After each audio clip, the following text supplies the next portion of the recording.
minutes, I would implore those on call to reshare the link to their colleagues to settle well in and have their questions on board if anything they want to ask His Worship regarding Yuli and the legal research, to have your, just not a mere notebook, but a big notebook, because we are going to learn everything with the legal research and Yuli and whatever you may not be not using Yuli efficiently or missing out on some aspects. And His Worship is here to go deeper into Yuli and legal research and the likes.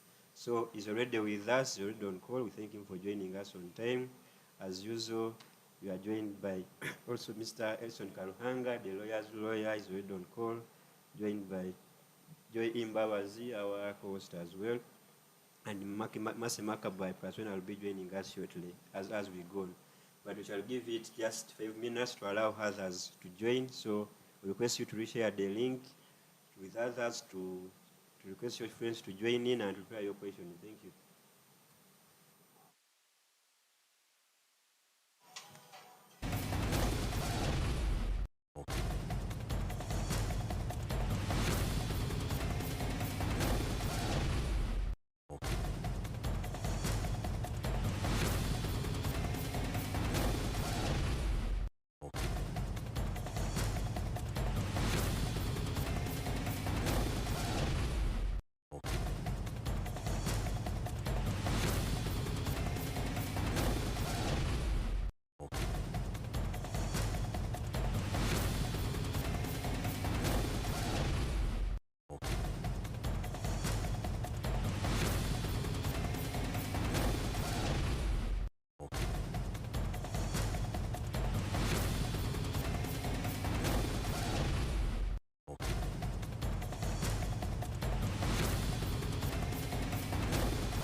And joining us today is His Worship Joel Wegoy. For those who could not be knowing, His Worship is a senior magistrate grade 1 in our judiciary, with more than 9 years of service at the bench. Over the years, His Worship Wegoy has presided over and resolved more than 3,000 cases, led the district coordination committees, and contributed to the rollout of innovations such as electronic case management, which has enhanced transparency in our courts. I think it's no wonder that he is also now transforming Yuli, because they understand digitization quite well.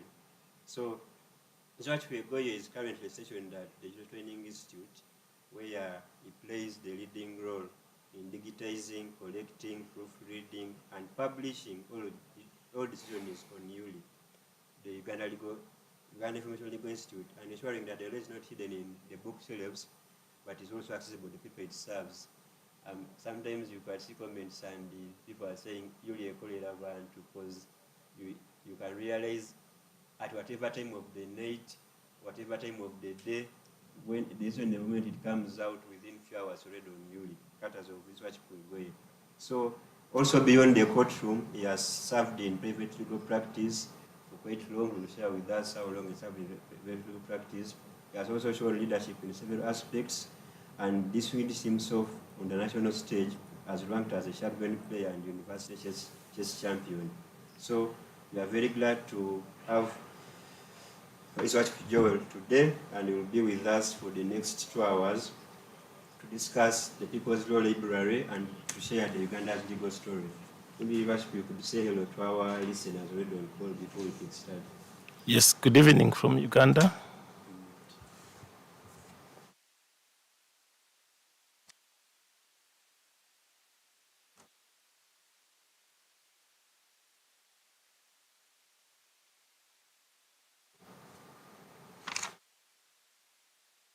Yes, good evening for the people in Uganda, and good morning, good afternoon, wherever you may come from.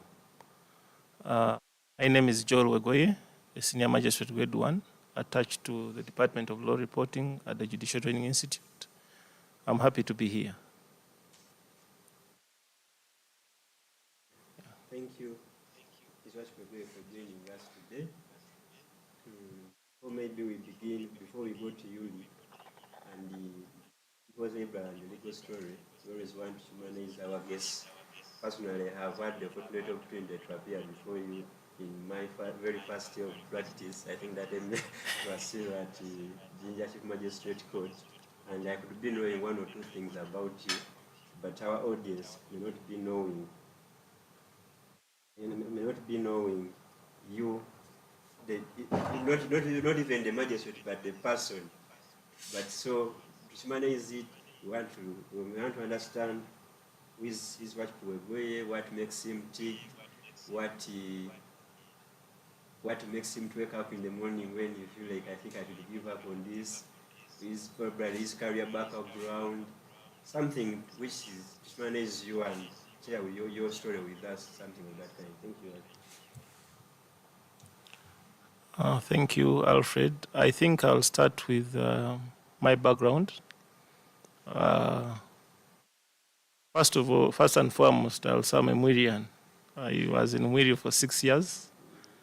And Mwiri taught me most of what I know right now in terms of work ethics. It built my character generally. But also, Mwiri is where I developed my chess career. Because I started playing chess in my senior 4. And Mwiri being a chess playing school, I was on the school team by my senior 4. That's when we went for the Father Grimes. And I'll be corrected, but I remember the time I was in Mwiri, that's when the school won the Father Grimes. For all the times we were there, we were the champions in the Father Grimes Chess Championship. Yes. After Mwiri, that's when I made the decision to go and do law. I went to UCU. I was in UCU for 4 years. It was also quite an eventful experience in terms of the law. But as a young, naive gentleman, I had a conflict whether I wanted to be a professional chess player or I wanted to study law. But then it seems for my first 2 years at campus, I concentrated on chess to a point that I would leave Lugogo and my friends would remind me that I had a law paper to sit for. So I had to get a border from Kampala to Mukono to sit for my exams. Until I realized that if I didn't get serious, probably I won't graduate. But fortunately enough, that was after the All Africa University Games. And I think to date, that has been my best chess performance, because after that, I became inactive. The reason that was is that after being the second overall in Africa, I interfaced with the late Okoth. I know every chess player could be knowing him. I met him at UH after the tournament, and he told me, Joel, concentrate on your studies. There's no money in chess. And when I went back to UCU, one of my lecturers is a current justice of the Court of Appeal, told me the same thing. And after deep thought, I started concentrating on my law career. But I'm still an active chess player. At least every day, I play about 20 chess games on my phone. Because it's, apart from Yuli, it's my other favorite pastime. But then I was in private legal practice, every lawyer's first love, for 4 years before I joined the bench. It was also quite an experience. The hustles and bustles of town, everyone goes through them. But it was also fruitful in terms of growth and all other aspects of practice. Then all of a sudden I made a decision to join the bench, which has also been very, very experiential in terms of it's highly structured, different experiences, a lot of diplomacy, but also in terms of work, it's quite different. And I believe that when I was in private practice, I never used to do any work compared to what a normal judicial officer does. Normally, you would see someone maybe handling 1 or 2 cases, but behind the table, there are quite a number of cases people actually deal with. So I don't know if there's anything more you would want me to add. Yeah. You're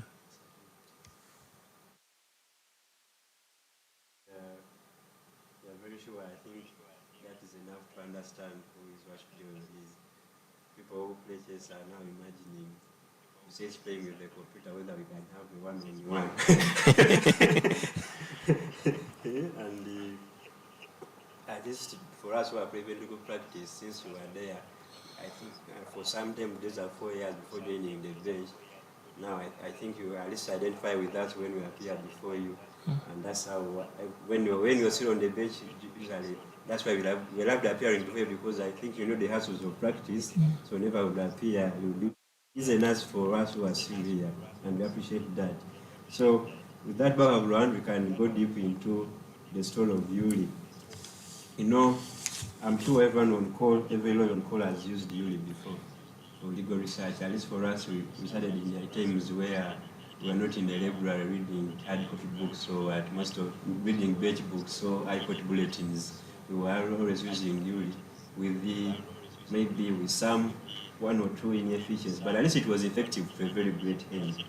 But there are people, whereas we are using Yuli, we don't know the story of Yuli, how it started, and what was the rationale behind starting Yuli. Was it copied from maybe abroad as yes? So everyone on call would want to understand the story of Yuli, how did Yuli begin, and what vision was it founded upon? Thank you. Thank you very much. Definitely, as the in-charge law reporting, I have taken time to know a lot about how Yuli was started and what the business model at Yuli is. But basically, Yuli started from a visit by one of our great legal icons, who started also as a research paper. Maybe I've read a bit of his story, but this is Justice Frederick Uganda Ntende. He had a trip to South Africa. He had gone to visit the Constitutional Court. And at that time, everyone used to cite Safli. I think all our judges, most of them used to cite cases from Safli. Because at the time, that was what was convenient. Because Safli at the time was more closer than an archive in Moroto, an archive in Gulu. So it was closer than Kampala for any judge.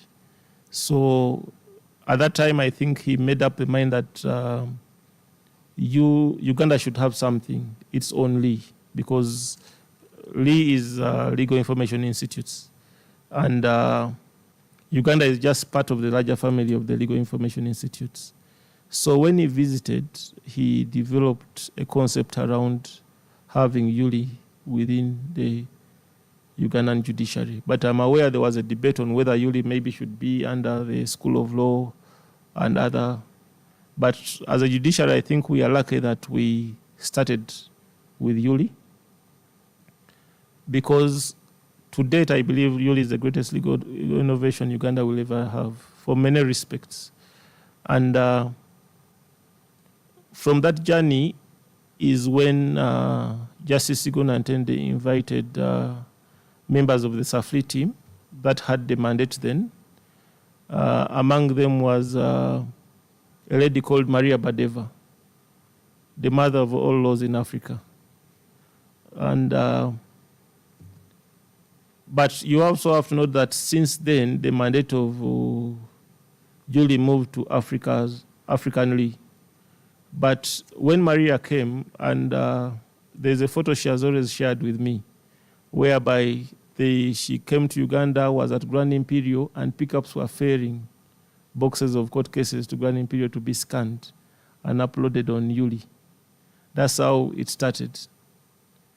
Now, you can imagine they had the ordinary scanners, but were in a room in Grand Imperial scanning our court cases. I'm not saying that you're scanning court cases of a specific court, of scattered decisions around the country. Whoever would have any decision, they would scan and upload. I would say right now it's a little bit easier because it's not that hard that pickups have to drive a lot of fuel to bring decisions to you. Currently, there are many ways in which you can get a decision. But basically, that's how the journey started of Yuli. Yes.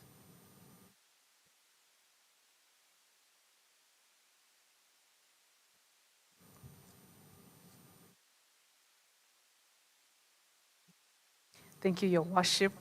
I am wondering if you have lessons or classes for people who want to learn how to do chess. This is me asking on behalf of 100 many others. But it's it's a privilege to have you here. Thank you for making time to come and share with us. And I think I've been told that people who play chess think differently. So we can see from the things that you've done and what you're sharing with us so far that, yeah, that is the mind. And it's such a blessing to have you and for us to be here picking from that mind this evening. And we also want to say thank you to everybody that has chosen to join the Judicial Service Conversations this evening. Now, Your Worship would like to find out from your journey so far, you've told us a bit of that, but what drew you personally into leading Yuli under the Judicial Training Institute? If you could share with us that, somebody would really like to know. Yes.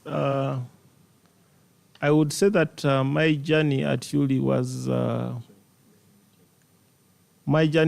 was partly professional in terms of the usual transfers the judiciary does, and also an acquired love for law reporting. I'll emphasize the word acquired. And I'll explain that a little bit later. But let me start with the transfers. Normally, as judicial officers, when we get our appointment letters, we sign up to be transferred anywhere of the top management is choosing.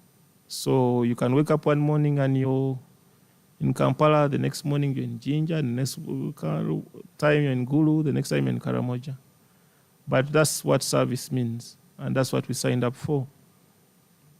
So I worked in Kampala for about 2 years. Then I was transferred to Jinja. From Jinja, I was also caretaking a court in Kagoma. After that, I was transferred to Buvuma Island. And that is one of my, I think so far in my little career, it's one of the greatest, I think, transfers I've had. The reason I would say it is Kagoma Buvuma Island is where I experienced the highest level of poverty. You know, when you work in Kampala and all these flashy towns, there's a level of poverty you might not see. But then you go to some places and you realize that justice is not a priority. Surviving is a priority to those people. So that's when I realized that even when I was going to the island, I had to think differently because to them, justice was not a priority. They were thinking about survival. So even how we had to sit down and sort out the issues around the court and their cases had to be a little bit different. But also, Buvuma Island at the time, I don't know what it is right now, was a good station, yes, but the circumstances under which you would operate were a little bit different in terms of services. You would go and you realize that probably they don't even have the basic medicine, even in the closest pharmacy, like Panadol, which means you have to have your own first aid box in the car when you're going. Or you realize that the transport system is quite different. It is time that if you miss a ferry, probably wait until the next day, or you wait for a few hours before the ferry returns. So it was quite unique in its own in its own way, but also quite fulfilling in terms of the experience, learning how to operate the law under different circumstances. But I learned a lot out of it. Then came the transfer to the Judicial Training Institute. To be honest, I think among all my transfers, this was the most shocking one. Yeah, and to be honest is because I didn't prepare my mind that I'll ever work at a judicial training institute or that I'll ever work out of the mainstream judiciary, which is the normal judicial practice. So what happened then was that I said, okay, I'll take it as it has come. Of course, the buzz about working at the training institute was there, but I said, let me take it as it comes. And I remember I reported at 6 in the morning. And at that time, I think I was the first. Then my colleague, Hawaship Malen Obizu, who had been transferred at the institute, came and were the two. And I think under the discussions, we were like, what are we going to do here? Because it was strange. We were used for about 7 years of our careers. We were handling court cases. And now they say you're going to work at Yuli. Now, what we know about Yuli is what the public knew, that cases miraculously appear on the internet, and you read them. So that's what we thought. And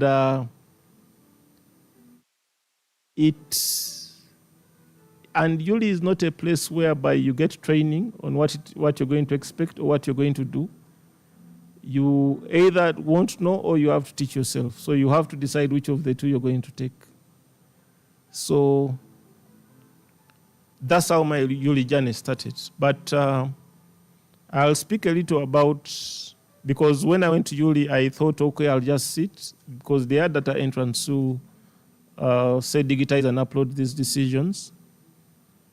At the time we went to Yuli, we had 14,000 decisions. So I said, okay, there is a team, I'll sit and relax, go back home. So I did it for a few days until you go back home and realize, but what have I done today?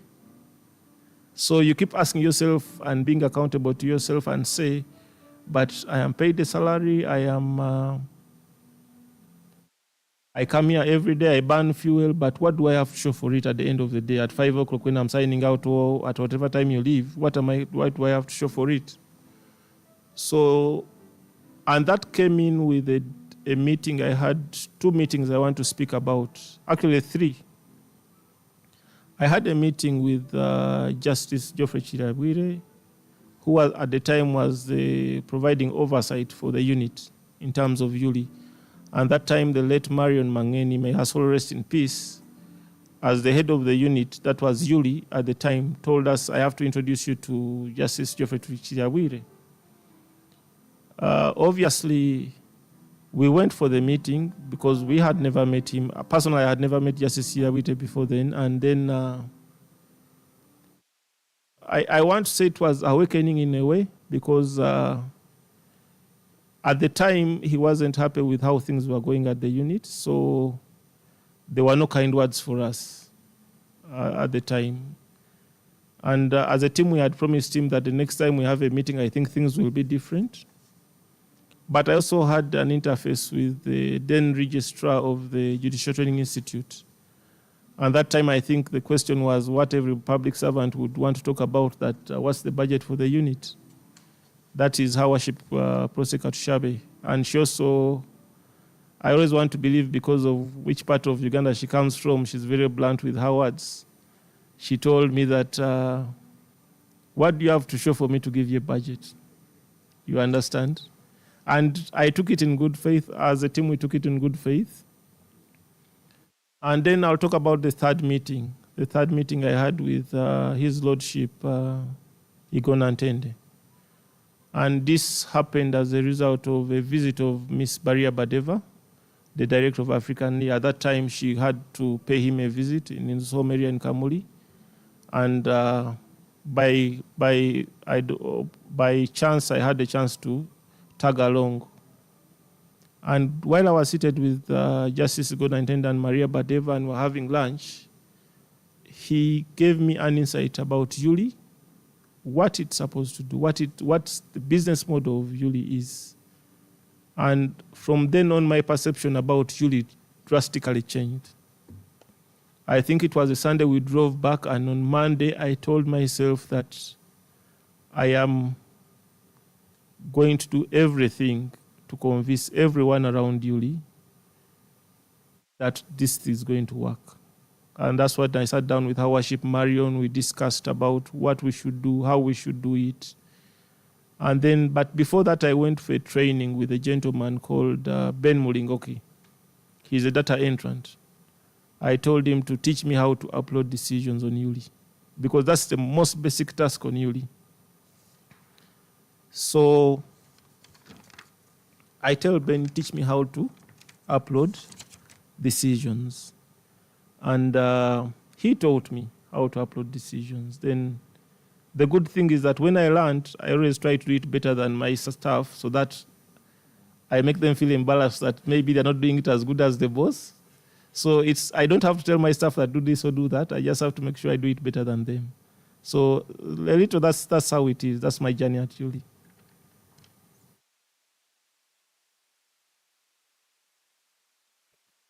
Thank you, Your Worship. Now, from listening to you right now, in just one question, I feel like you've said so much, and probably this is something that I would put to you towards the end, but I would like to grab it right now.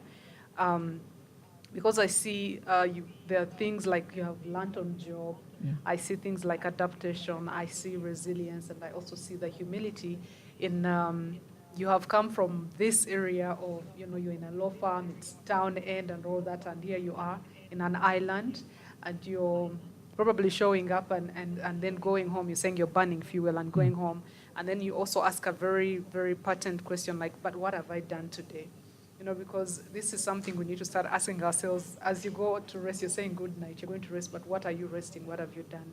And for me, this is really good. But then I would like to ask you, from all this, what do you think has been, or what can you say to somebody who finds themselves at such a place? Because sometimes when you're thrown at the deep end, you're used to the shallow, but then this is it, and you're gotten and dropped at the deep end of an ocean, if I might say. You either swim or sink. I think that's what they say. What do you have to say to somebody there, and maybe what is the greatest lesson that you have picked out with you that you could pass on to somebody right now? And then we can continue with the story of Yuli. I thought I would grab it right now, since you've talked about it, so that we don't lose it. Thank you. Over to you, Your Worship. I want to believe that there are many lessons we learn in life, quite a number, depending on the circumstances you go through. And I'll speak about my lessons in different forms. And the thing is, I always tell my very close friend that humble yourself before God humbles you. Because the greatest comedian of all time is God himself. Because he can humble you and you even laugh at yourself. And that is from a personal experience I had. I was trying to, as a young advocate, and we all know as a young advocate, probably your vision is to argue cases in the Supreme Court, make landmark decisions. And so I was about 25 years old, starting up my law career, and I learned the hard way that you humble yourself before God humbles you. And I also learned that the greatest friends are maybe not the ones in suits and coats. Probably the mechanic at the garage could make a better friend because they are more honest with life. So when you look at people, don't look at them in how they come to you. Look at them for what they are. So, but also in terms of working at the island, I learned, and this is one of my life, I believe there is no season that comes that has no end. So for anyone going through a hard time, I believe you just have to wait it out. It doesn't matter the circumstances. Either the unfortunate thing is that sometimes the ending is death, God forbid for anyone. But for anything, it's a journey. And like when I went to Buvuma Island, to me, the first thing I thought was, this is my journey. So I had to enjoy the ferry. And every time I would be on the ferry, the thing I would think about is that I'm going to like, say you're going to Moya Safari Lodge. So it would keep you going on the ferry. You look at the scenery and it's very beautiful. So basically, that's a bit of the life lessons, yes.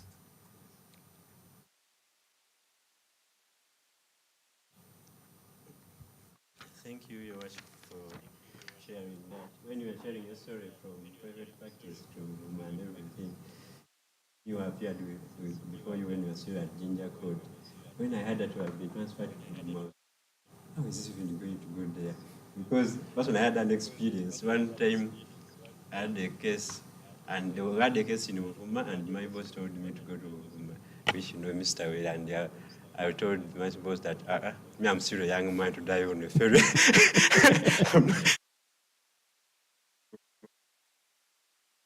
Young boy. So my senior colleague ended up going to, you can go, me, I'm not going to Uvuma, but I can understand the resilience of going there and embracing the situation the way it was, and before you know it, now you're in the city. Just in case you're just joining us, today we are having student our service conversation is, and we're hosting is what we're going to speak about the People's Law Library, to share the legal story, to share everything about Yuli.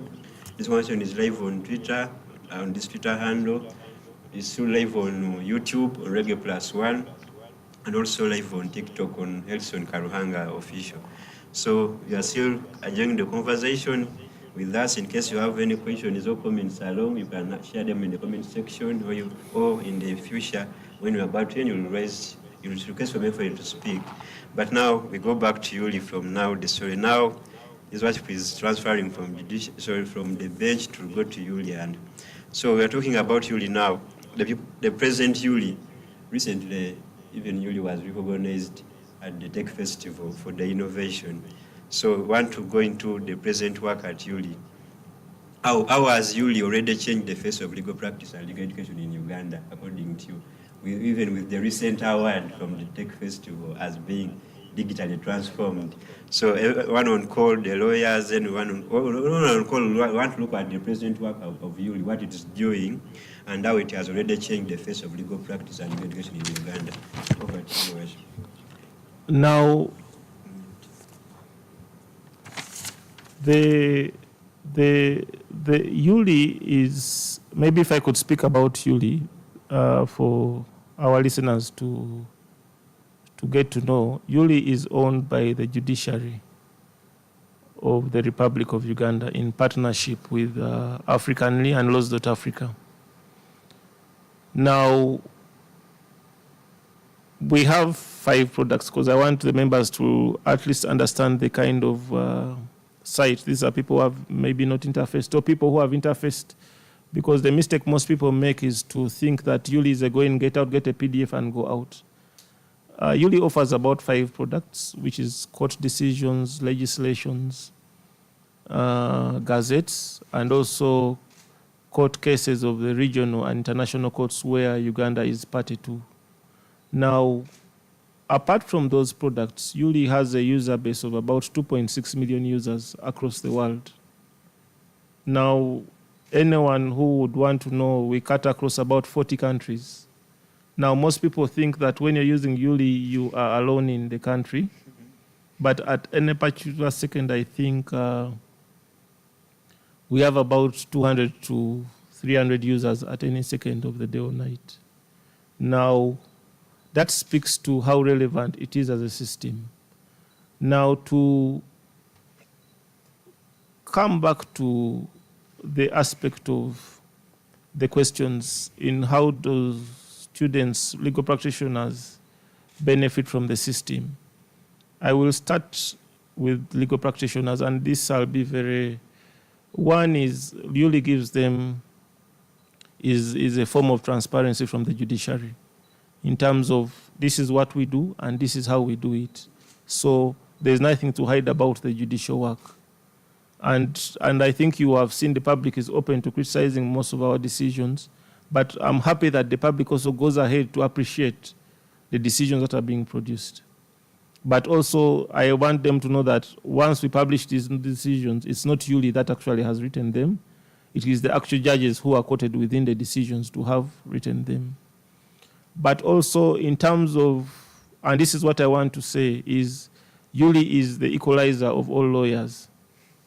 You see, before, I remember when I was in law school, we had a gentleman we used to call a professor. He was called Mugabe Ivan. He was always the first in the library. And if he signed for a book, probably the next 100 students won't be able to get that book. You understand? Yes. Which is the same as legal practice. You get it? Before, probably, like, you could see that when the revision of the laws happened, a few lawyers would have access to the revision, but most of them would not have access to the revision, probably because of the money that was required to pay to be able to access those revisions. So Yuli, when I say is the greatest equalizer, is because we give access to the law. Whether you're a rich advocate or you're a poor advocate or you're a startup or a young lawyer, Yuli will give you access to the law free of charge. Yuli will give access to law for all judicial officers. And in equalizing, it is also providing justice, because you'll find that the members will be able to access even the judicial officers. So you remove the risk of passing a decision based on the wrong law. So in that, you are bringing fairness to the public. So Yuli is not about saying we are providing laws and we stop at that. There is a greater benefit to just what people look at in terms of the laws and the court cases. In terms of when a lawyer reads the law, they're able to advise their client rightly or wrongly, whatever they choose at the time. Now, in terms of Yuli, as I explained earlier, we also do things like integration. Now, the idea that most people have of Yuli is a small concept within their minds. The idea of Yuli is a little bit bigger than Uganda as a country. And if you look at the Lee family, the idea around the Lee, and this is what I believe it is that if we integrate all the Lees in Africa, we can have one legal system in terms of if a lawyer wanted an opinion on the banking laws of the East African region, you're able to advise your client as far as that is concerned. But because you can see through databases like the African Lee, you are able to access all other Lee databases and come in touch with all the laws across the region. So it is a little bit bigger than what people in Uganda actually think in terms of what we do. Most people would think, oh, Uganda, we do Ugandan laws, we do what? Because right now you can see on Yuli, you can access courts of about 5 international and regional courts. You get it? So it's a little bit bigger, and I've seen people saying that in Uganda, there is law reporting as far as these are the people doing law reporting. People have to understand that as Yuli, we are doing law reporting on an international scale. It is no longer that we are doing law reporting for only Uganda. Like I have said, 40 countries no mean feat. Having a user base of about 2 million users per annum is also big. I think the highest we've gone is about almost 200,000 users in a month. So people have to know that for lawyers, it is, first of all, we provide transparency. It's the greatest equalizer. We are integrating, we are innovating, and many other things. Yeah, thank you very much.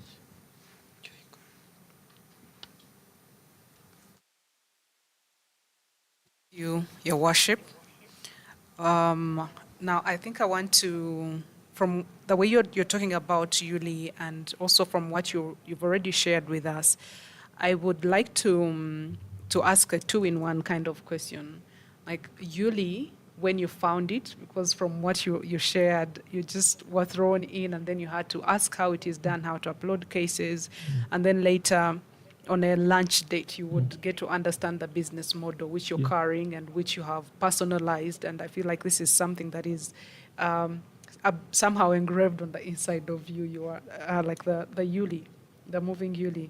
So I would like to push it to you and find out, in your own words, what would you say is Yuli, the way you found it, and the Yuli now with your input? And then also you could also, to a Ugandan, to a user that is on the call right now, why a lawyer or even a lay person, why do you think they should really care about Yuli? Thank you. I would start with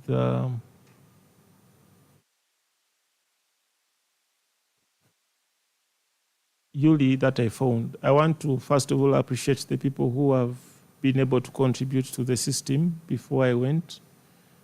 And they are quite a number. They are quite a number, from the Justices of the Court of Appeal, which is Justice Frederick Gonantende and Justice Geoffrey Chirabwire. We have quite a number of judicial officers who have been there, the likes of Her Worship Chemeri, Worship Alum, Her Lordship Barebe, and it's quite a number. And I could say it's like everyone goes to Yuli, comes out with something good in terms of a promotion. So I want to believe that it's a good sign for me. So we have Her Worship Katushabe, Her Worship Katushabe. We have Her Worship Wagana, and then His Worship Daniel Bambale. But also, when I went to Yuli, we had, I found the late Marion Mangeni. Her Worship was in charge of Yuli then. So definitely they had tried their best. And I believe so, because I understand how the system operates. So I want to appreciate everyone who has contributed to Yuli, but also, most of all, the judiciary top management, in terms of having the vision for Yuli and also having the will to actually sacrifice for Yuli. And that will come in the what? As we speak. But in terms of how we found Yuli, the current team, which is a very good team, and Yuli is under the setup of the Judicial Training Institute. Now, the Judicial Training Institute is headed by the Executive Director, who is His Lordship Andrew Kauka, and currently the Registrar is Her Worship Buchana Lilian. Now, there are 3 departments under the Judicial Training Institute, which is training, research, and law reporting. Now, what you people commonly refer to as Yuli is what, within the judicial circles, we refer to as law reporting. Now,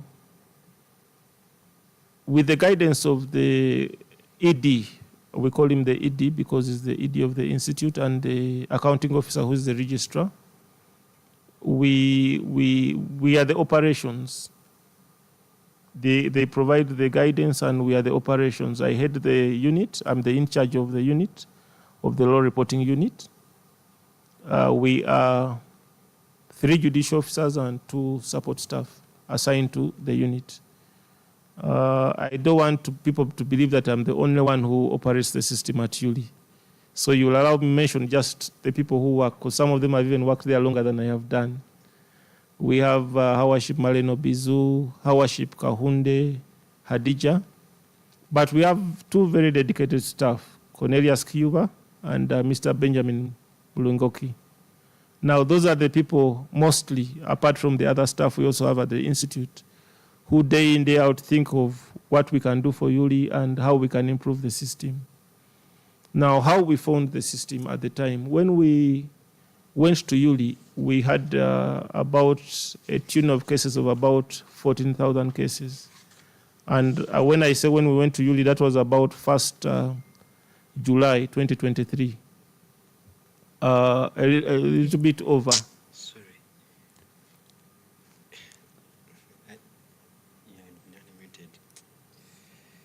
a little bit over.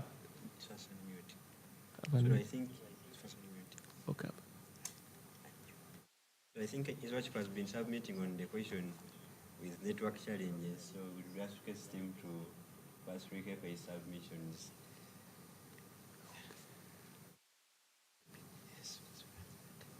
Sorry about that. So as I was saying earlier, on the question of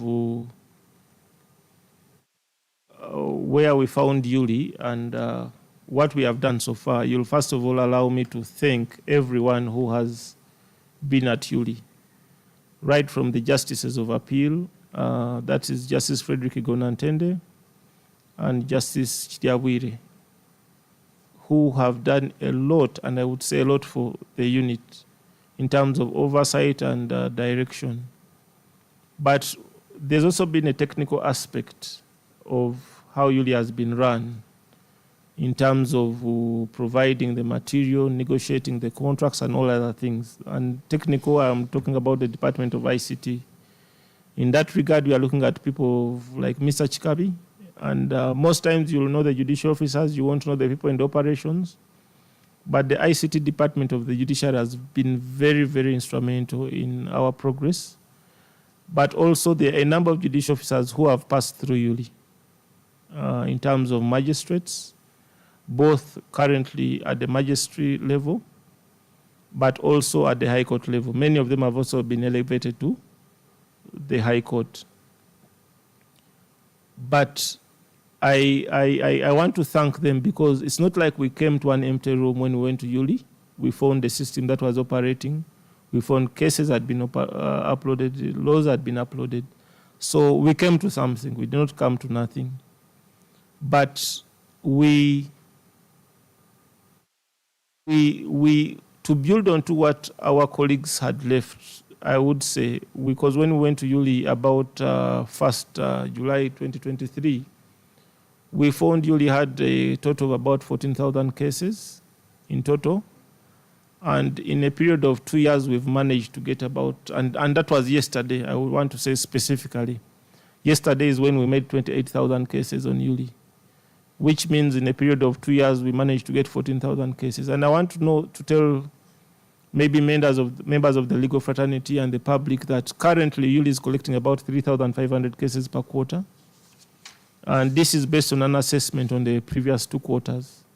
And I want to believe that this will continue, which would make sure that at least every year we are guaranteed about 14,000 decisions. But also this is dependent on many factors, how many decisions are released and if they are readily accessible. So we are in the right direction. But I also want to tell members listening that the judiciary has a robust case collection program that is undergoing. Every quarter, we are entitled to go to a specific archives and pick all the decisions. And currently, we've gone to the Supreme Court. I think we have almost, I would say 99% of the cases from the Supreme Court. We've had 2 rounds at the Court of Appeal, 3 rounds at the Court of Appeal. In total, we've managed to collect about 7,000 cases from all those archives. Currently, we've managed to know where the oldest case in Uganda is. And I would say oldest cases because there are 2 places. That is in the Chief Magistrate's Court in Mengo, the archives, and the National Record Center.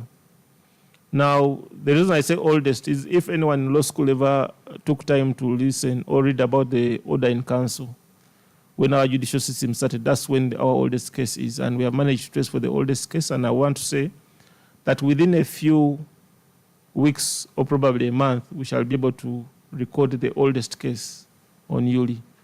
Now, in terms of cases, we managed to stretch our archives of Yuli from, because I remember we found the latest case was about 1970 on Yuli. That is from the time we came to Yuli, which was 2024. But currently, we've managed to stretch the case archives on Yuli to 1926. And if you go and check right now, the oldest case we have on Yuli is 1926. And like I've informed you, we shall be looking at cases even beyond 1926 to the oldest, which is 1902. But in terms of legislations, we have, I want to say, all the principal legislations. Definitely, we are waiting for the revision of the subsidiary legislations. After the revision, we managed to digitize. And one thing I want to say, digitizing is not the normal digitizing that people talk about, where it's a PDF document. We are talking about machine-readable PDF documents, and not just the normal machine-readable, in terms of where artificial intelligence is able to read through the document and carry out some activities on the document to assist us perform our tasks. Currently, we are updating our legislations due to the revision, and we have about 500 legislations that have been revised and updated on ULI. I know the 14 volumes have about 1,400 legislations in total. So I want to say because we were not choosing random legislations, we are choosing core legislations which we think different sectors use frequently in terms of the judiciary, the legal practitioners, and all other sectors like URISB. So we have quite a number, and people can still access to them. And if you realize that even after the revision, the country has been revising its laws, but we've managed to put the revision and the principal laws under one document. So still, I would say we have the most revised copies of the laws of the country. In terms of gazettes, at the time we came to ULI, the gazettes were stretching up to 1993. Currently, we managed to stretch our gazette archives from 1960s to date. Definitely, there are a few gaps within the gazette system, but I'm sure with time we shall cover them up. But also you'll realize that we have the parliamentary Hansards. Now, we are not just throwing everything and all on ULI.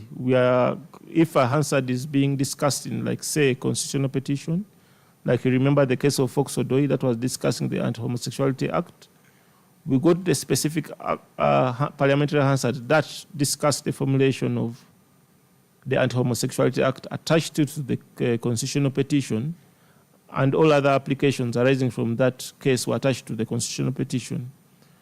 Now, this helps readers say, when you're reading the case and you realize they refer to the Hansard, you're able to access the Hansard in real time and in the same space. You don't have to open another website to be able to access the same Hansard. So there are quite a number of features that I can go into, and I want to say that this is not enough time to be able to do that. Like, we had the training of all advocates in the country. I think there were about 2,000 online, where we trained all advocates on the new features on ULI and how to navigate. And we've been rolling out a number of trainings, because now we've run 3 trainings for judicial officers across the country, and there are quite a number that are coming through. But also now we have shifted the trainings to universities, where that we have a training with Makerere University, and many other universities who show interest in the product. We are able to train them. The training is free of charge. We do not charge any money. What we do is that if it is cost effective, we can do an online training for all practitioners, judicial officers, or students at any convenient time. So anyone or any organization that wants a training, as far as ULI is concerned, we are open to training, free of charge. Yeah, thank you very much.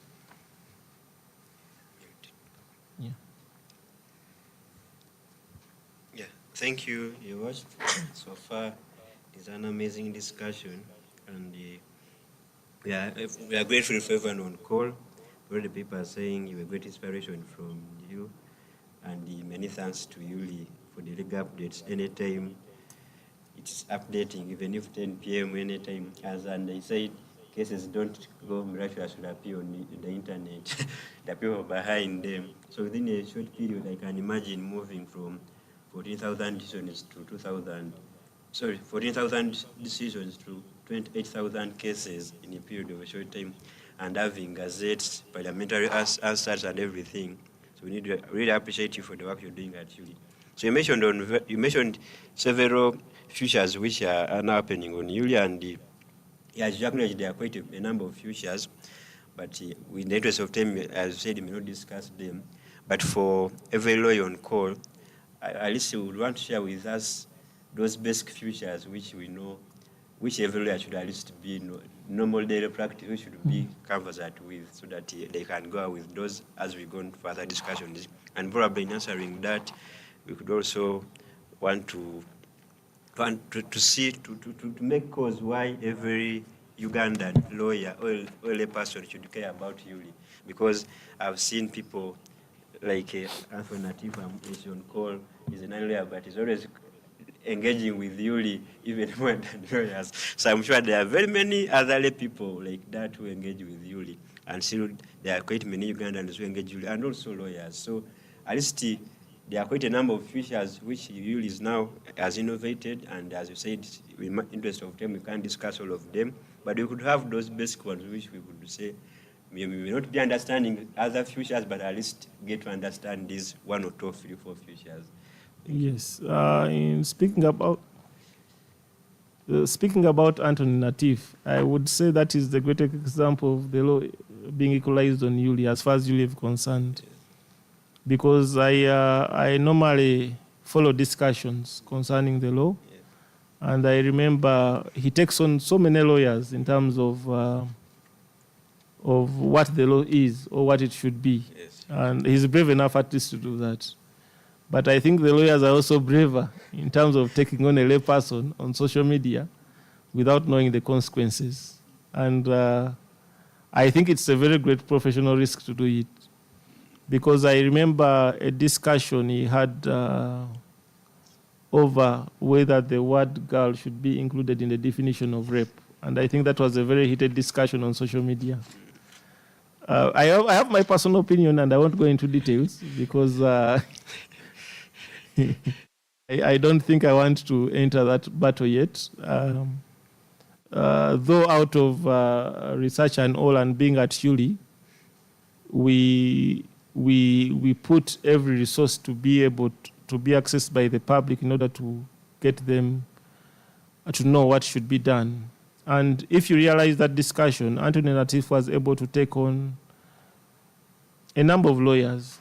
You get it. And for me, that is the greatest testimony about Yuli, that a person like Anthony Natif, probably who is from a different line in terms of, because I know he's from the medical field, is able to take on a discussion with lawyers or advocates, I would say, in terms of what the law is and what it should be or what the law shouldn't be.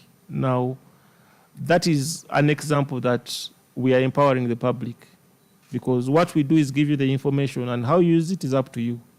So it is not that everything you do has to have a monetary benefit. There is a non-monetary benefit, which is public access and also empowerment of the public, because how will people enforce their rights without knowing what they are? But also in terms of the benefits, I am going to talk about the basic benefits. I would say one is you can get to know that a case has been upheld or overturned on Yuli. Now, most people would read cases, say, from the High Court, Court of Appeal, Supreme Court, or even the lowest courts, which is the tribunals, like the Tax Appeals Tribunal. And I want to report that we now report for all tribunals across the country, which are currently 9 tribunals. We report all their cases. People like Uganda Registration Services Bureau, Human Rights Commission, Tax Appeals Tribunal, Electricity Disputes Tribunal, all those tribunals actually on Yuli. But in terms of whether the case has been overturned or upheld, you can get to know. Now, there is an icon if a case has been overturned, like a Supreme Court decision overturning a Court of Appeal decision, there is an icon. You would get to be able to access the fact that it has been overturned and the actual case of the Court of Appeal. So when you're reading, you don't quote a decision that has been overturned. Or if you're saying it was upheld, you can beef up your submissions and say, this decision was upheld in such and such a case. So it is easy. It's no longer the same that when you go to Yuli, you can just quote any case. Right now, you have to be as careful to know the features on Yuli. You'll be able to know whether a case has been overturned or upheld. But then also, I want to talk about, I don't want to speak about, most people when they speak about technology, they want to speak about technology in the future. It's embarrassing that in Uganda right now we are still speaking about the future. Yet we are so many years behind. You get it? I want to say that the future means different things to so many people. I want to say as the judiciary, we are already living in the future. But the future to the judiciary may not mean the future to the law society, and I'll explain that into detail. If you look at countries like Tanzania and Kenya, that is the Tanganyika Law Society and the Kenya Law Society, in principles or concepts like technology, that they share a common interest. They have merged in terms of progressing together as societies. Even Tanzania has gone as far as the law schools have merged under Tanzli to make up one law reporting unit under one secretariat. Now, that's why I'm telling you the future of the judiciary is not the future of the law society. While us, we may be looking at a different future, the law society may be looking at the judiciary and saying that is our future. So, in terms of the future, I want to say that we are living in our future. You get it? I don't want to say 5 years from now because the honest truth, we have to agree that the level of technologies we are not going to reach probably in the near future. And the easiest way to do that is collaborate with such people. But Yuli has tried to do its best. But you find that Yuli has also provided for things like hyperlinks and interlinks. If I'm talking about hyperlinks and interlinks, these are things that have been there even before my time. But I want to speak to them right now because of their importance. What I look at, if you look at things like the Penal Code Act, you realize that the interlinks and hyperlinks mean that within the Penal Code Act, if a section quotes another section, you're able to get a hyperlink whereby you'll be able to read if section 5 refers to section 40, that you cannot see immediately. Within section 5, you're able to see section 40. That means you cannot scroll down to section 40 to get what is being mentioned there. But also, I think the innovation that I want to speak to is what the judiciary is planning, which is the Tanzanite package. Now, Yuli is being upgraded from the ordinary package to the Tanzanite package. And why I speak to this is I believe this is where the world will know, or the country will know, that Yuli is the greatest innovation of all times. While currently we need internet to use Yuli, within the next few months, you will be accessing all legal material on Yuli without the internet. This would mean that a lawyer in Atiak, a magistrate in Atiak, a lawyer in Kisoro, a magistrate at whatever part of the country, Yumbe, without any form of internet, will be able to access all legal material.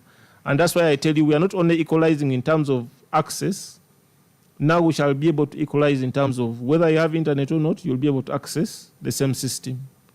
Now, that will be a product called pocket law or street law. You understand? Now, that is why now you realize that Yuli is the layman's library, because everyone will have access to all legal material. Now, before, like I told you, even me, I was amazed at how someone would be able to access such material without the internet. But that's where technology has reached. And that's why, as a country, we have to realize that we have to collaborate.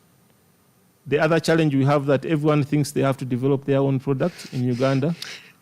You understand? But see, people are developing AI in Uganda, and people are using AI for amazing things out of the country. Yet here we still have startup products.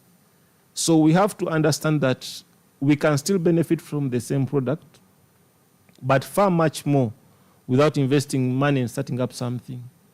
Like you realize now the Lee system is being used by over almost 20 African countries are on the Lee system. A development in Kenya or Tanzania or South Africa will be able to appear in Uganda. That is the idea around it. Because to develop a system like the Lee system, I believe, there is no country that has enough money to develop such a system that can operate in over 20 countries and with so much ease.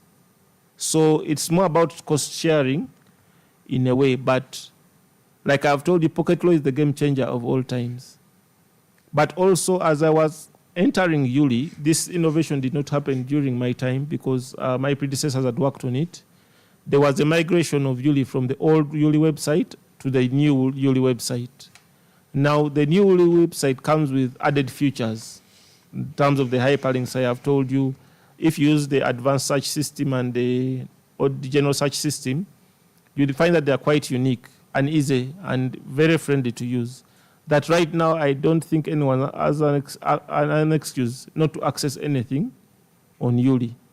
Because if you look at the search alert right now on Yuli, like if you open your My account, and now I'm speaking this in terms of an innovation and related to what I've been speaking on previously, there is what we call My Account on Yuli. And My Account, once you log into Yuli, you're able to access case digests. Now, as you very well know, people are still developing case digests at a fee, probably lots of money. But Yuli will give you a case digest almost within 30 seconds of a decision being uploaded, system generated, with no money involved, limited human resource, because the human resource probably will be just to verify if it is correct or not. But that's very little work. But also, there is a function on Yuli called the search alerts. Now, the search alerts help you that if I type in Yuli, and I'll refer to let me say, like, we know in the last 2 years, there have been quite a number of cases involving, say, the Law Society or, say, Malema Berizi, who are the common features in our legal system. I would just have to save the case of the name Uganda Law Society or Malema Berizi. Now, even if I'm sleeping at night and any of my colleagues uploads a decision concerning those two, I'll get an email alert. That means I don't have to wait for my colleague to say, what decision have you uploaded? Even you as an advocate, as long as you're handling a court case or you're interested in any particular court case, you can just put an alert in your system. And the moment it comes on Yuli, you'll get an email alert. Now, I want to believe that is something I learned a few days ago about AI agents, whereby AI within a system can go and read for you and come when you're sleeping and give you analysis about what you're expecting. So up to now, I still receive, and because I am, we do a lot of cases, so I have so many alerts. So I don't even, when I'm at my home, I don't even bother that what have my colleagues uploaded. So on the system, I can easily get an email alert. I can even just put court circuits. And if a particular court circuit, a decision is uploaded, I'll receive an email that this decision has been uploaded. And my job would be to read through and think whether I need a decision or not. And this is a function I would advise all people to take, because a judicial officer in the lower courts can easily get to know if the decision in the high court has been overturned by that alert. You just put in the names of the case. But even an advocate, whether it's the case you're handling or it's one you're interested in, as long as you put an alert, you will be able to access that decision. But also in the same space, you have to be aware that Yuli allows you to make personal notes within the decisions. Now, you have to be aware those are personal notes because you've opened a private account. Even us at Yuli, we cannot access that account. We cannot see what you're doing because of privacy reasons. So you're able to put your private notes on a decision, like you write onto a decision, make your personal notes, that even after 3 years, you come back to the same notes.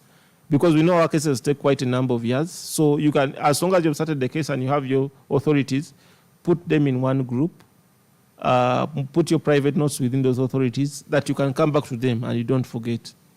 But also, we shall be able to do our submissions or court judgments within the same space.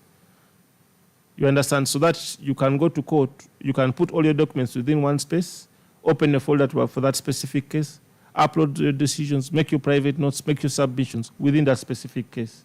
Now, the time of brief cases going to court is going to end. I know many lawyers would use it to charge a lot of money out of clients because that's what I believed when I was in private practice, that the lawyer comes with the biggest briefcase was the most serious advocate. But since then, my mind has changed. but that's as far as we are going in terms of innovation. So there is a whole class about Yuli. Well, that's one thing I'll inform the members, the whole class. And like I have said, we are open to training anyone at any time at no cost. Yes. You come just a minute. Yeah, thank you, Your Worship. I think my biggest takeaway for the lawyers on call is at least for you to have an account on Yuli, because the way you have URSB accounts, even lands now, you can have an account with the Ministry of Lands. So, but for Yuli, where I use it almost on a daily, if you don't have an account on Yuli, then we may leave you behind. You may not be part of us in the future. I'm sure Joy is burning with another question regarding this Yuli story. I will allow her to share it. Thank you. Thank you, Alfred, and thank you, Your Worship. And to the listeners, thank you for choosing to be with us today in the Judicial Service Conversations as we talk about the People's Law Library, sharing Uganda's legal story. And I'm just checking some of the comments. You have a comment from Council Sentumbwe Yasin. He's saying, thank you so much, Your Worship, for having been our research assistant through our university to date. And he says Tony and Council Elson must be brothers. And he says, anyway, nobody can stop reggae. That is very true. And Holmes is saying, am I the only one who wasn't? Oh, yeah, I think we rectified that earlier. Yeah, we're sorry about that. Now, getting back into the questions, you've talked about AI, and you have said it's amazing. Is it amazing? It is sad, I think. It's a dance. The conversations in Uganda and in some of the systems when we talk about AI, and it seems like it is futuristic, and yet this is where we are living. We are living in the future. So I'm glad to hear that you're incorporating AI, and probably it accounts for, because you said when you got in, 14,000 cases, and then within 2 years you've doubled that to 28,000. And that's really, really like massive. So if that was collected over a period of years, but then in 2 years that number can be doubled, then I can only imagine what the future holds.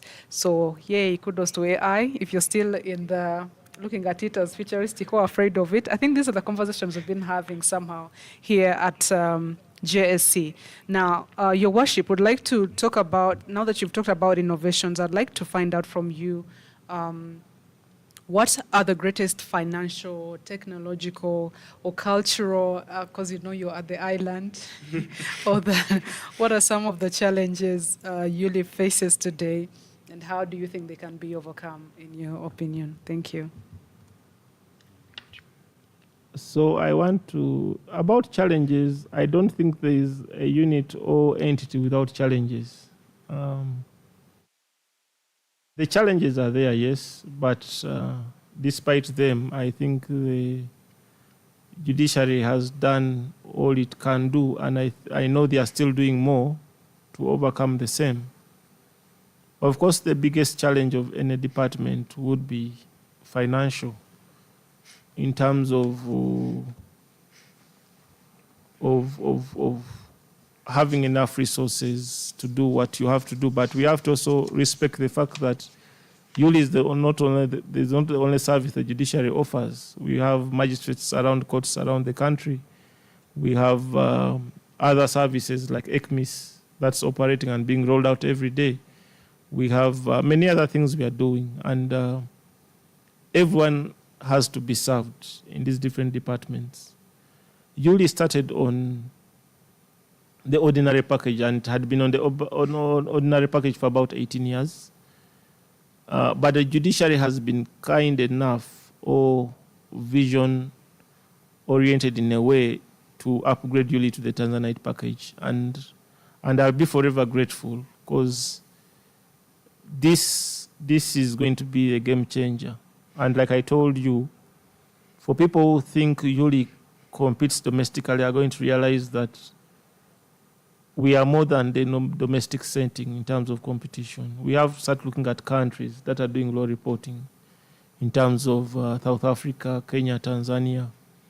But I also am happy to report that still even in Africa, I am sure we are among the top dogs in terms of law reporting. So there's nothing to worry about anything. So yes, there's a financial challenge in terms of the internal budgeting and the subscription, but like I've told you, the subscription has been sorted. The internal budgeting is right now, Yuli has operated for 2 years under the same system. I believe the circumstances are not as bad. I could say they are very good. I could say they are very good because we have very good leadership within the judiciary in terms of ICT, from the top management to the technocrats to at the operations level. Very, very good and very committed people. So I wouldn't call it a challenge. I wouldn't call it a challenge as such. I want to say that with the elevation of the subscription, for me, that has been the icing on the cake for this year. And even if the year comes to an end, I think for me, I've had enough satisfaction as far as the commitment of the judiciary has been in terms of innovation. Now, in terms of cultural, speak to the fact that it's also a work in progress because of our model is open access to the law, because we account to the public. That means even when we are making these decisions accessible, we are accounting to the public that this is what we do and this is how we do it. And we are not ashamed of the fact that this is what we have done. There was, and I want to say it's a national culture. It's not only a culture within the judiciary. We have a culture of poor record keeping, and 2, a culture whereby a record is gold to anyone, and they want to be the only ones to access it. So initially, when we had just gone, we had to sell the concept of Yuli because I think at the time we went to Yuli is when the number of judicial officers were increasing at a massive level.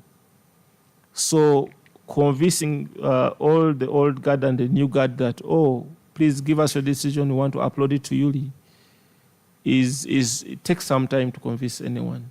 So, but like I told you, it has taken us 2 years, but like I told you, currently we are registering about 3,500 cases per quarter, which means it is a concept that has been embraced by most people. That these days you find a decision finds you where you are. You're where you are and you realize that, oh, Kabale has passed a decision, Masindi has passed a decision, Moroto has passed a decision, and it finds you where you are. It is that easy these days. You no longer have to call and say, oh, there is a high court here. Is there a judge? What decisions being passed? Do they have an archive? So it's a little bit, I want to say the challenges we have are things we have moved past. So it is no longer as a challenge, I would say, because people have embraced the fact that law reporting is as important. A decision in Kabale can help anyone around the country at any particular time. So people give their decisions freely. And I want to thank the judicial officers in this regard. And because every day, before I wake up, you find a decision has been passed. Before you sleep, you find a decision has been passed. I remember a time, one of my best memorable moments was when I received a decision at 2 a.m. in the night. And my only job in the morning was to confirm whether or not it was a decision passed by the court. So the level of sacrifice for someone to call you at 2 in the morning to give you a decision, for me, that has been the greatest of all times. And up to now, I still speak about it. But the third one was, we had cultural, financial, what other? Technology. In terms of technology, I want to say that we are doing very well. I won't say it's a challenge at all because it comes in line with all the financial I'd spoken about. The judiciary has just upgraded our package. And I'm thinking the country is going to see amazing things. I believe with this new package, probably we are looking at 4 million users per year. You understand? That is massive. You tell me any site in the country right now that is experiencing that kind of traffic in terms of the law reporting sector. You get it. Now that shows you the power of the system. that we can have 4 million people. But also we have to respect the fact that as a country, we are not like a country like Tanzania, where they have about, or Kenya, where they have about 24,000 advocates using their system. But we are telling you that we have, say, 6,000 advocates, but we have a user base of 4,000, which means almost everyone is using the system, from the lowest to the most common. But also we have to also respect the fact that as a country we have, I think, over 80 or 50 languages. Using AI in Tanzania, and I know it has been rolled out because the national language is Swahili. So the system speaks to the lowest person, a boda man, a tomato seller in Swahili. So the system can easily explain to a local man what a court case is about, what a law is about in Swahili. For a country, we need to, I think, get models that can fit our system where we have so many languages. Because I'm sure as a country, we've taken us so many years to agree on which is the national language. You understand? So, and us, we shall go by what the government decides is the national language. Yes. So thank you very much. That's it. Thank you, Your Worship. That was quite insightful, and with the challenges. But as you said, there's nothing being done without challenges. Just show of going about them. Now, talking about AI, when you are talking, I think when you were mentioning of street law, pocket law, AI agents, and you have a young call say, "No, what is that?" Maybe when you answer in this question, you may need to go just to explain to this person what this is street law, pocket law. You may think it's just a pocket and you put the law inside. Or with street, you find the wrong street. As you get to the next question, regarding about AI and chatbots. So we are wondering, from your experience now with the digitization and AI and the chatbots, do you think, or could do artificial intelligence and chatbots make Yuli not only a legal library, but also a people's lawyer? Not like the lawyer's lawyer we have, Elson Karuhanga, but as a people's lawyer, which will guide citizens and lawyers in plain language, because you have mentioned the very many languages we have. And so you could imagine, even my grandmother who doesn't understand English, probably doesn't use it well, but he can access the internet. So you'd wonder about it whereby he can get a case when it's somewhat translated, he has his Akaland issue and probably sees it in Lusoga or Uganda. So could you think we can use artificial intelligence and chatbots to make Yuli not only a legal library, but also a people's lawyer, like for everyone, guiding citizens, whether educated or not uneducated, no matter where they are from the country, and lawyers in plain language, and not necessarily the English language alone. Yeah. Now, I want to be honest to the public. I know we have all this fuss and fuss about AI, but right now there's no AI system that can accurately tell you what it is. And I know it is fancy to speak about technology for most people at forums and different platforms, but we have to also be honest about it. Maybe in the midterm future, but currently there's no system that can correctly tell you this is this or that is that, unless there's correct data. But as usually we have the data, probably in the medium future, we shall be able to do this. You get it? But we all know, like AI, ChatGPT, or DeepSeek, or these other versions that everyone tries to use. We know that you'll use it, but then it will hallucinate in the middle of everything and give you something else. So I can confidently say that there's no accurate thing, because if it comes to AI, I think I use it every day in many respects, not only in terms of Yuli. And I use it at a level that I want to believe most people don't use it, because I've learned to do so much with it, whether in my social life or professional life. It can do so much that the very few people go in, maybe do research and come out, but AI can probably even develop for you a system like Yuli. So for AI, we have to be a little bit very careful. You understand? Yes, it's fancy to talk about it, but we have to know the level of accuracy that it can provide.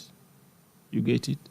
So for me, with what I have seen, yes, I know countries are moving at a very fast rate, and Uganda, we are trying to catch up, because if anyone could see at the Legal Tech Festival, you could see that Ugandans are developing AI systems. You get it? At a very admirable level. You understand? AI agents, I was happy to meet one of my friends called Moses, who had developed AI agents that can help you do legal research. Things that take you to a different world. But we have to be careful in terms of accuracy. Yes, it is good to rely on it, but you have to confirm everything. Now lecturers are realizing that AI is drafting dissertations for students. You get it? PhD students are doing their research on AI. You understand? So we have to be careful that this system in the middle hallucinates when things become tough. It starts dreaming about other things. You get it? And we know that it all writes very good English. You understand? We know no one speaks better than the AI right now. So everyone, even lawyer submissions, you go through them and realize, this one passed somewhere. So we have to be careful that the system hallucinates. We have to verify. I know we have introduced it at a certain kind of level, you can understand, but only a level that it can benefit us, you get it, but not to a level that we can rely on it 100%. But also I am aware, because I'm in this field, that we cannot say with certainty that we can rely on these. We can only say that it's good to talk about them, or you look fancy when you talk about AI, like it was at a certain time when you talk about intellectual property. So, but we have to be very careful. Yeah, thank you very much. Yeah, just one question. Yeah, just as a follow-up question, there's one student here, I will know you want to give a person their flowers when they are still on call. So I say Joseph is saying in about 2 years, his watch Pujol has greatly transformed access to legal information. So the constant updates on recent decisions, use of case summaries, use of AI to provide graphic representation of cases is exceptional. And as a law student, he appreciates, I think just like all the other law students on call, but I think he needs to emphasize that you didn't get to answer his question on street law and pocket law, what it means. I don't know, you may miss out on it. Thank you. No, pocket law, because the judiciary has improved our subscription from the ordinary one to the Tanzanite package. Pocket law means, or street law. Street law means a common man will be able to access it. Means that with or with limited or with no internet, a person up country like in Atiak, a person in Kisoro, a person in Gulu, a person in Patongo, this does not mean only judicial officers, it also means lawyers, students in different universities, and we know the challenge of students with data, you understand? So they will be able to access ULI with no internet. Now, that's why I'm telling you it is the greatest equalizer of all times. Even when an advocate has no data, they'll come with a rich advocate and they can access the same resources. So in that way, there is no way you would say that you don't know what law has been passed or anything. Even when your phone has no data, you'll be able to access the same system. Yes. And how it operates, I think there will be an application on your phone. So if you say you download the application in real time, like as you're speaking right now, you'll be able to access the decisions right now and everything right now on ULI. So if you get out of the internet zone, you'll have what you've updated. So if you go to the next zone with internet, the phone updates itself automatically, which would mean the students only need, say, like the laws that are revised after a long time, if he can have them on his computer without data for a whole year. Yeah, so basically that's what it means. Yeah, thank you, Your Worship. I think that has been sorted with what pocket law means. So imagine accessing internet without accessing Yuli without internet or without data. So that means the things of when senior counsel tells you, please do for me some research, and like, counsel, I don't have data. So the young have been being paid Wi-Fi and desk space. They won't even be getting data to research, and maybe that speaks to the future of Yuli. And for the future now, I leave it to Joy to ask about the future, because we are seeing young lawyers not having data, and so that's not a reason for not researching.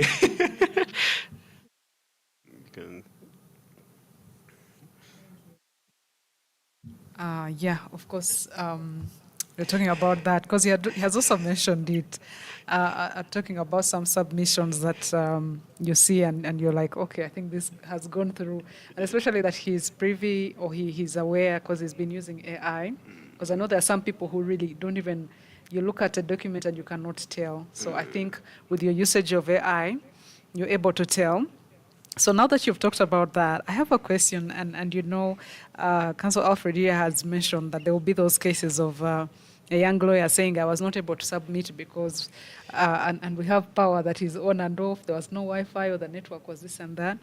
So I would like to know, to hear from you, in terms of Yuli and your usage of AI, what do you think are the guarding measures, you know, because we've seen that you're using it in uploading this and that, but on the outside end, as you have mentioned, there's a possibility of being able to make like notes on the side, and you're also talking about the future where like somebody can have on their account, they have everything they need on one account. So I've been thinking about that while you're submitting, and I'm wondering what risk you foresee with AI in law when it comes to like the accuracy, when it comes to bias, because when it comes to AI, I feel like there are things that are always following it, the bias, the accuracy, the transparency, and all that kind of stuff. But in a way of Yuli guarding against them. On the back end of Yuli, how do you see it? Maybe I could rephrase, what risks do you foresee with AI in law, accuracy, bias, misuse, and how Yuli can guard against them? What do you think from your experience so far? In terms of the risk, in terms of Yuli and AI, I don't see a risk, because what we offer you are the court cases in their original form. So what you do with them is up to you. All I know, the system cannot be hacked in terms of, and okay, I won't speak with certainty because we know that it happens, but I believe in the team that manages the system. I know that the risk is more about how people use AI, because you can download a document from Yuli, and how you deal with it is up to you. But how we deal with the document on Yuli is to secure that it cannot be tampered on the system. A lawyer cannot come and say that a judge has passed a decision that a judge has not passed. So in terms of security, it is there. We give you the document in its original text. For the public document that everyone sees, no one can edit it, even me. We have protocols that guard against changing. The sanctity of the decision has to remain the same. Of course, the issue is in how people use AI, in terms of, because I am aware that now AI agents cannot access Yuli without permission. You get it? You'll have to talk to the developers to give you permission to enter the system, which means you cannot be able to penetrate the system even with AI agents. So there's no risk on our end in terms of AI, because the risk becomes yours once you download the document on Yuli and how you use it. Of course, the risk is that, because right now with the most basic that ChatGPT, you can send it to read Yuli and make for you submissions. Now, the risk is that it will hallucinate. Maybe sometimes it will give you good cases, but if it starts daydreaming, that's when you fall into trouble. But also, you have to be aware that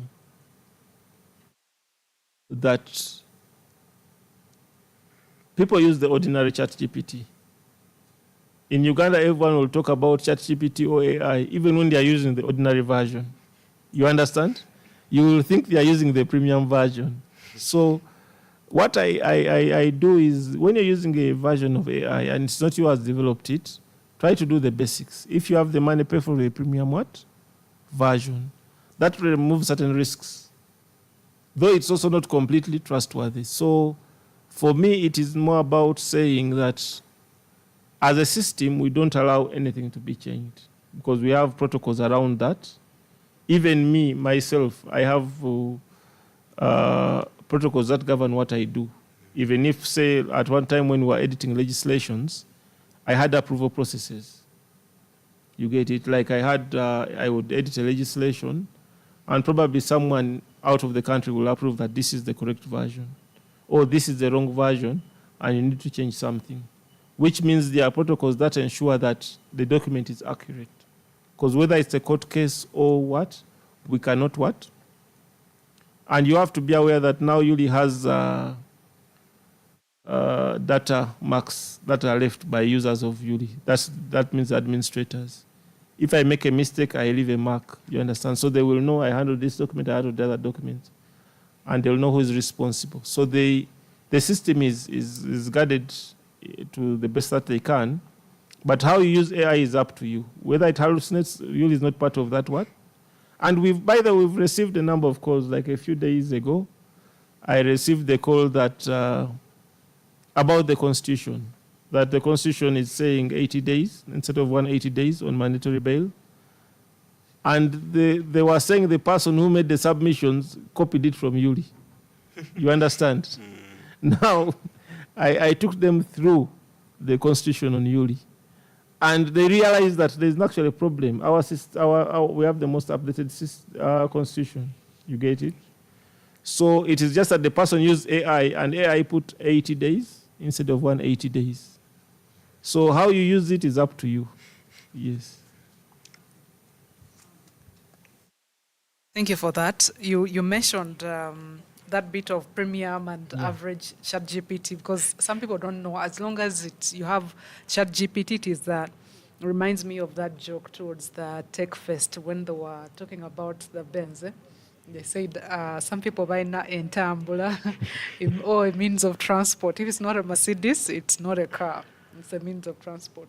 So I don't know if we can bring it back to you're either using if you have not paid, I think, or you could ChatGPT, and you're not using AI. But anyway, I digress.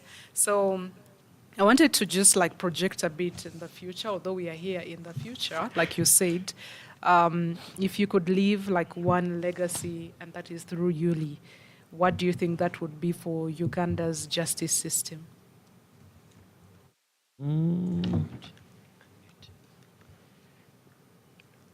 In terms of legacy at Yuli, and I want to believe this is a legacy that the team at the Judicial Training Institute holds, because oversight is provided by the top management of we actually, the mandate we implement is the Chief Justice's mandate. Now, of course, like in an institution, the Chief Justice has people who oversee things on his behalf. For us as Yuli, that is the top ad management and the ED and the registrar. And I want to believe this is the same legacy because all the team that we work with is quite progressive and forward thinking.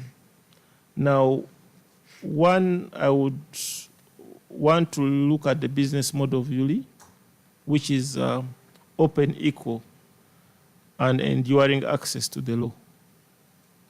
You understand? And I want to be very categorical in terms of open, equal, and enduring access. Open in terms of we leave it at a level where everyone has developed a culture that the law is a public good and the public has a right to get to know, because the greatest form of access that the Chief Justice speaks about is access to the law in terms of the courts, reducing the distance in terms of the courts. That's why you see all these courts around the country are coming up.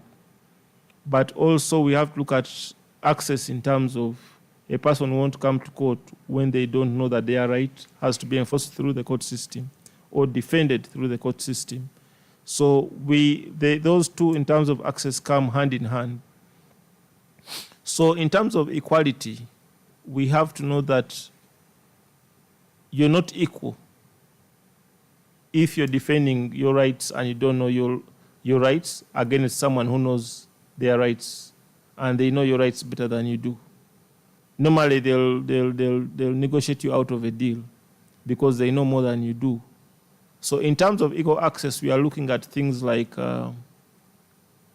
everyone being empowered through knowing the law, so that when people come to the table to talk about their rights, they can negotiate deals out of the system. Now, we are looking at enduring access, and this is I want to speak about. Enduring access is that this access has been there before me. Like I told you, I didn't start ULI in any way or form. I found a system that I tried to improve. Now, enduring, I want it to live before me.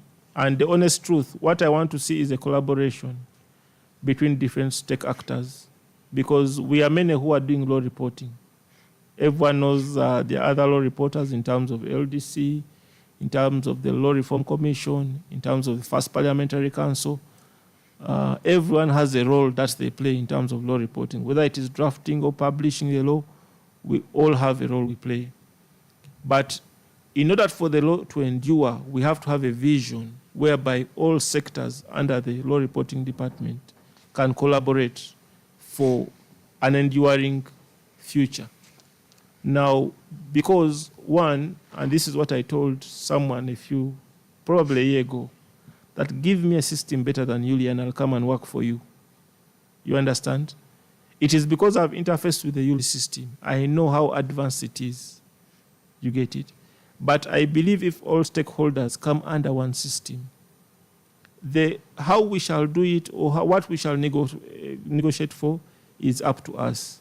But for me, I would want to see a time where as a country, where we come for common good, where we know a specific aspect benefits us all, we collaborate and merge into one unit.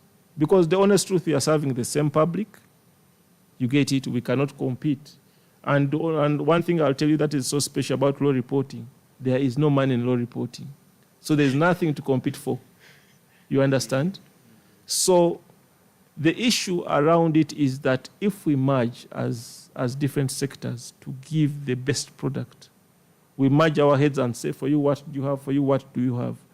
And we know the legal sector, the public can get the best law reporting unit in the country, not even just ULI or the law reporting sector of the judiciary.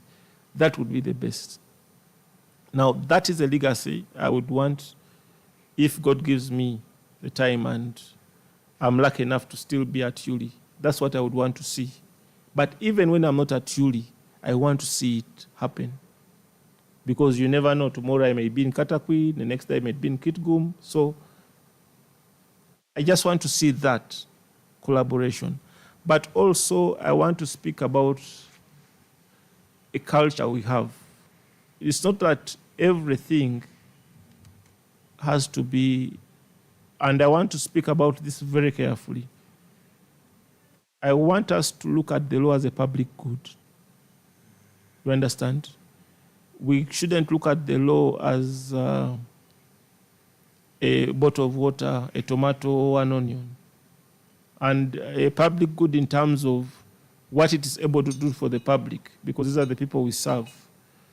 I want to have a culture where we look at the law as a public good, and there are things that the public has a right to access, because how do you expect someone to say that, oh, URA, like URA, for example, is going to collect taxes under what law? How do you expect the public to know under what law URA is going to collect the taxes when they don't have access to that law? So I want to have a culture whereby the law is looked at as a public good. Everyone has a right to access the law, because in that way it is an equalizer. You understand? Whether you're a government institution, or you're a common man, or you're an advocate, or you're an illiterate, you're able to know your rights and equally argue under any setup. Now, I want to look at digital permanence. And like I said earlier, we have a bad culture as far as records are concerned.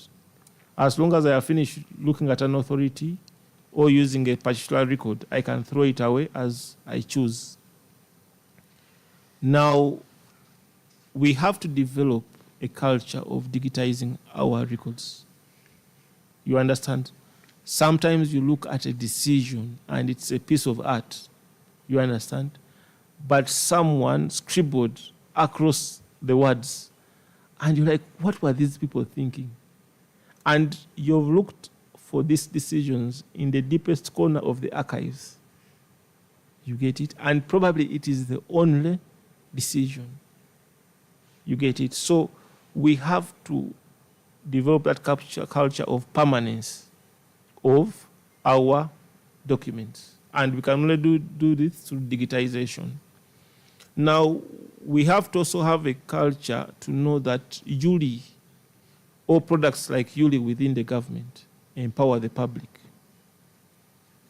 Now, ULI may not have, and I want to talk about empowering the public in two forms. The public in terms of the judiciary as an institution, the public also in terms of the advocates and all other users of ULI. What I would say that there is a lot of judicial tourism in terms on ULI, in terms of marketing, legal marketing. Like I told you, over 40 countries access our laws. It's not only Uganda. You get it, the farthest being Nepal. That's the farthest read we've had in the city of Kathmandu. Now, that shows you how far this system can go and how it's important to the country. Now, probably the person who read that decision there did not know that Uganda existed. Probably they just typed in Google that I wanted a decision probably on adoption, on trade or anything. So we have to have that culture of knowing that permanence, digitization, and all other things. But also I want to speak to, and this I'll commend the judiciary for it, transparency. Now, we have had a series of decisions that have been read by the public and people have had their opinions about them. But the judiciary has not stopped at churning out decisions. It is showing you that even with public opinion, we are able to churn out decisions. That means there's a culture of transparency. Now, I know it is there, you understand, but I want it to continue. And even if it is me, when probably I reach a court of record, I want to know that when I make a decision, however bad it might be, I have to be comfortable enough to know that I take the criticism in good faith. You get it? So those are the things I would want to speak to in terms of a legacy I would leave. Yes. Wow. These are very, very interesting conversations on ULI. For those who have just joined us, we have been with this Watch Joe Rogoye from 7 p.m. It's approaching 9 p.m. And he has been sharing about the law library, sharing the legal story and ULI, how it came about. Very many comments have come across, but it's interest of time. I think I will read one or two comments. Maybe for those who didn't manage to share their comments, so share their messages, you could do request for a microphone to speak and you ask one or two questions. So maybe for those questions which I have since received, I may read them out. The first one was regarding I think this is a law student. It says he was recently told to make analysis on the National Legal Examination Bill and initially tried to look for it from ULI, but he didn't get it. He's wondering whether it's already been uploaded. But if that's not the case, he's sure that because you always interact with such things, you already have read it and is seeking for your comment on the same. I think maybe you can first have that as we get other. Thank you. Now, the catch word in that question is bill. Yes. Yes. Now, we do not upload bills. We upload acts of parliament that have been passed. That means they have been duly gazetted. Even an act that has been signed by the president but has not been gazetted, we do not upload it. The reason for that is for reference purposes. You cannot upload a act with just a presidential signature. It has to have a supplement, a gazette number, and all that. And I think many of us have seen one of the gentlemen, one of the person who refers to themselves as the legal champion, saying, "Oh, this act was not in the gazette. This act was not in the gazette," and that's what we do. As we upload for a gazetted copy of the legislation. Yes. Then for your comments on the bill, I think you might miss out on that. No, on the bill, I said that we do not upload the bills because they have not yet been passed into law. So we upload the acts that have been gazetted by the UPPC. Yes. Yes, maybe, okay.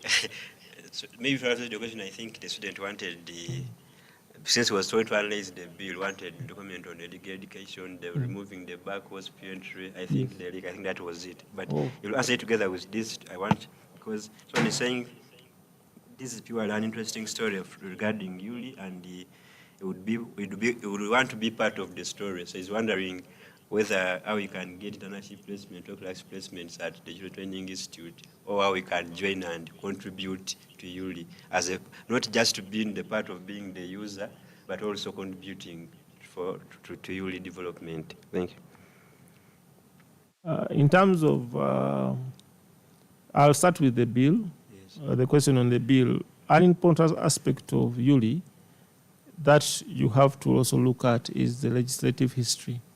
When you open a legislation on Yuli, it gives you about 3 aspects. One is the legislative history. That means you're able to track a legislation from inception to date, yes, with all its amendments.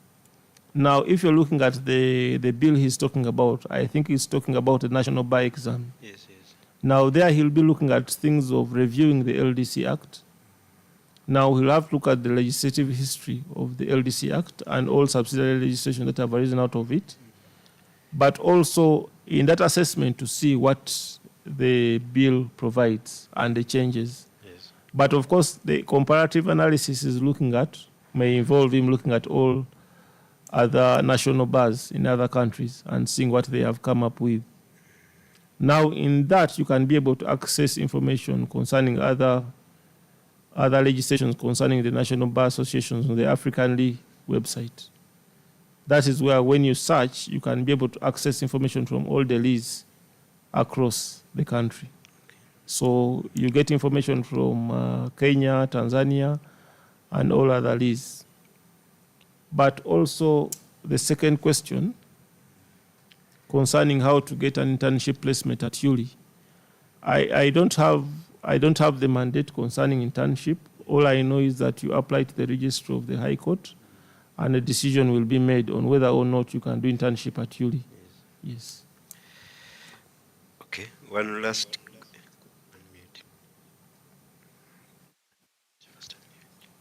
Okay. Just, yeah, thank you. I think that this has been answered. Maybe then one last question. I think this is regarding to your experience. This one saying, from your experience, you see from private practice, looking forward to argue cases in court of appeal, then before you know it, you join the bench, before you know it, you are posted to Buvuma, before you know it, you are at Yuli, and that story speaks of yours getting out of your comfort zone and accepting each challenge as it comes. So to a young lawyer also navigating the legal profession who lives LDC thinking, this is what I'm going to do, then before you know, starts doing several things and he learns in a very, very different space. So I'd like to, just the lessons you'd like to share with such a person, a young lawyer navigating the legal career, which if you were to write a letter to your young self, what you would be in such advice, or a lawyer. Thank you. Now, for young lawyers who are pursuing the legal career, whether in the government sector or the private sector, the honest truth is that, first of all, I will encourage you to do an honest day's work. An honest day's work is Don't go there out and steal. You understand? Yes. But also, for as long as you have people to feed or people to look after, like most of us do, whether it is the small families or the black tax that we all talk about, you have to be able to put in the work. You understand? And sometimes when you finish law school, most times you'll want to say, I'm in Kampala. You understand? But you may realize that the greatest satisfaction or the greatest achievement may be out of Kampala. And we have seen people traveling as far out of the country to do their work. I think it's about mindset and how you adjust your mindset. For me, what prepared me the most was the letter I signed, I received when I was being appointed as a judicial officer. And the phrase I'm always reminded by is, you'll work anywhere in the country, you get it. And I interpreted it that I'll be at the mercy of my supervisors. So whenever something comes, a change of placement, that's what I think about. And that's what I signed up for. And when you get into sectors like I am right now, you start to respect that aspect. You realize that someone will be in Katakwi, but you're in Kampala. But it's not like you'll always be in Kampala. You also have to go to Katakwi, and the other person has to come to Kampala to experience a different environment.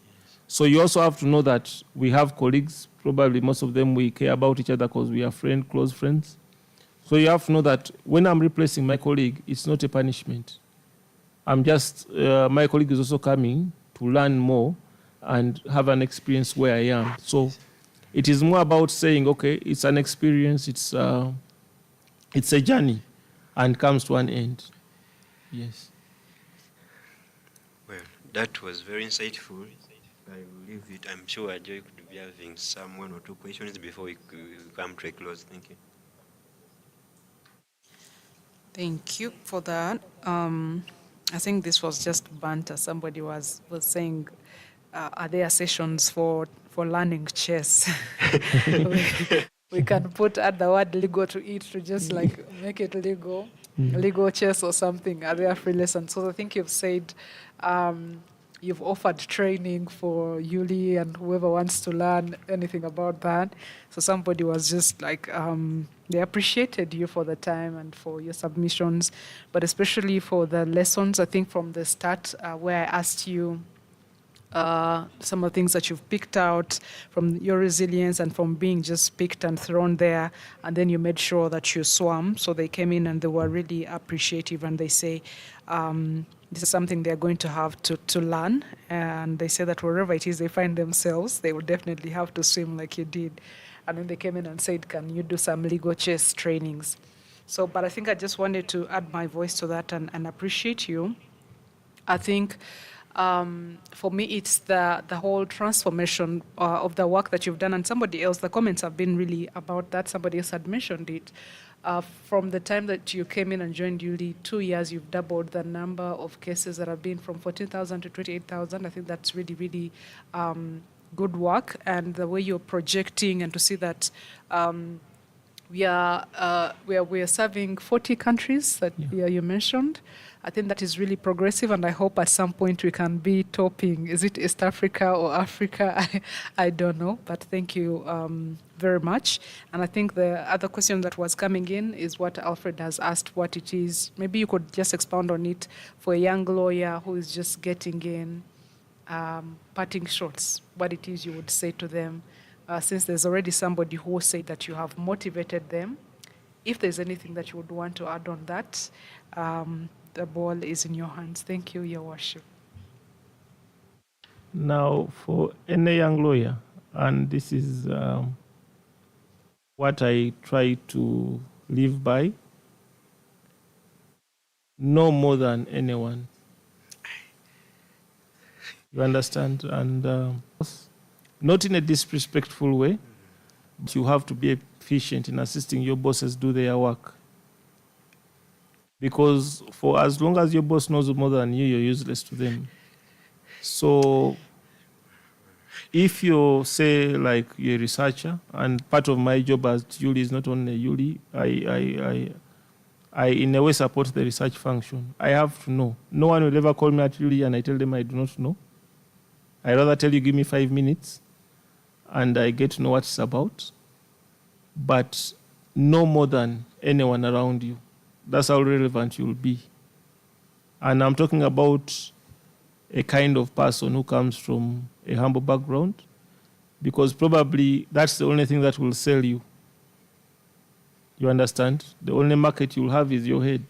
You won't put on a nice suit and sell yourself when you know nothing. So try to know. If you find that there's someone who knows more than you, team up with them and get to know what they know. It's not competition, and it's not life and death. But sometimes the ally is better than an enemy. So try to know more than everyone knows in a room.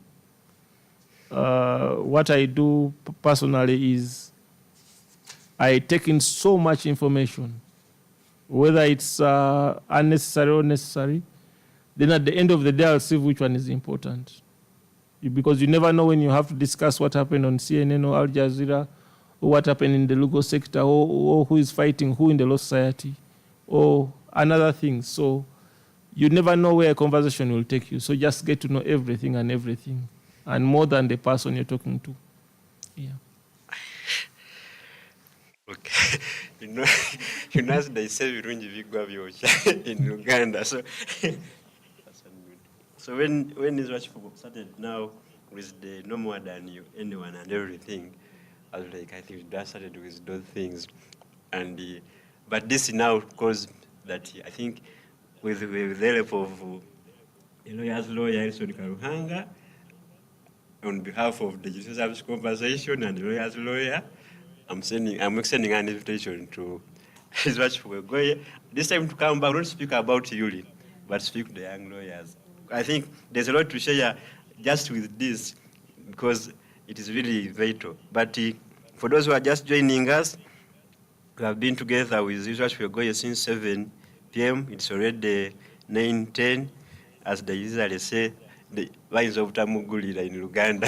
if we keep at this rate, I want to thank everyone who has been with us since that time. For those who have shared their comments, who have contributed to this conversation, thank you for joining us. Jason Karuhanga in his physical absence, but virtual absence, and with us in spirit. Thank you for inviting Israel to speak to us, and to your worship, thank you so much for joining us for these 3 hours, almost 4 hours, for spending your evening with us. We are very, very grateful, and thank you in advance for accepting our invite, even before it comes officially. So I would just request you, as Israel has shared the history of Yuli, what Yuli is currently doing, and the future of Yuli, and we can't wait to see what might will bring until that time when he gets maybe to live to another place. As they said, when he was being appointed, he was said to be ready to go wherever he goes. So we just look forward to whatever is going to happen at Yuli during his time, his legacy day, and what he will live.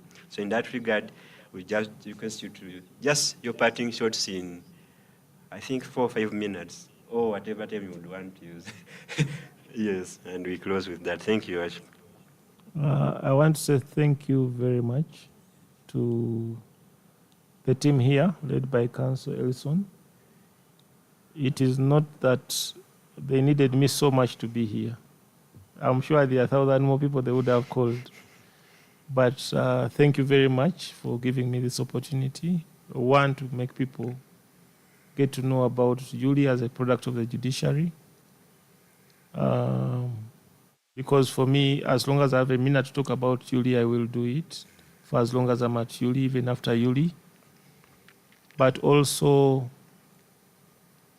thank the people who are at Yuli before me, the people who are at Yuli with me, and the people who are at Yuli after me. Because I know what kind of product we are giving to the public. But beyond that, I learned something from the late Marion's mom. Like, if you try to talk so much, you end up excluding so much or including so much. And you'll allow me stop there. I want to say thank you very much, everyone. Yes, thank you so much, Your Worship. As you said, if you talk too much, you may exclude so much, or include so much. So even me, in our parting shots, I would have loved to talk so much about Session Karuhanga and as part of our Constitutional Judicial Service Commission, but not to talk too much so that I include so much. I would just mention that when that time, we are about to have elections of our judicial service representatives. So when that time reaches, because it's about to reach very, very soon, just, we all know that we will never get a man like Elson Karuhanga to send his away. So you ask yourself that pertinent question, that Olimu Jawa Omusajja Asinga Elson Karuhanga, the lawyer's lawyer. So thank you, good afternoon, good morning, and good night. I can leave.